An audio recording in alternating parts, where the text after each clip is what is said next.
Pro-Palestinian and anti-Zionist groups protested in Wall Street this morning against Israel's military actions in Lebanon and Gaza. The groups also demonstrated against U.S. deployment of a new advanced missile system to Israel. About 200 people were arrested, including members of a group called Jewish Voices for Peace. Here's Eyewitness News reporter N.J. Burkett. A stormy sea of blood-red shirts flooded the street outside the New York Stock Exchange. Hundreds of pro-Palestinian and anti-war activists, many of them Jewish, staging a massive sit-in, determined to send a message to Wall Street investors and the world. What I learned as a Jewish person growing up was never again means never again for anyone, ever. Scores of demonstrators sat on the pavement inside the secure perimeter of the stock exchange, and they were arrested one by one by the NYPD Strategic Response Group after they refused to move. Many insisted on being carried away.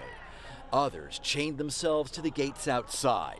82-year-old Hunter College professor Rosalind Pacheski is a peace activist who once protested the Vietnam War. We've been doing this for over a year, as long as the genocide has been going on.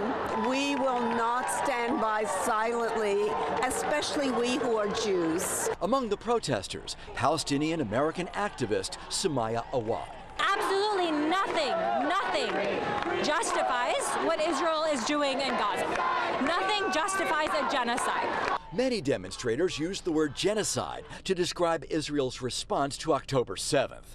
While the UN and other humanitarian organizations echo that assessment, the American Jewish Committee and other supporters of Israel believe it's an act of self-defense. But organizers disagree.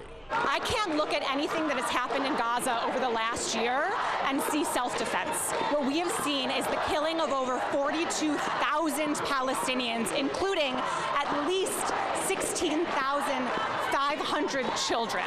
This was a loud but non-violent protest, and there were no reports of any injuries. But it took police nearly 2 hours to arrest the 200 demonstrators.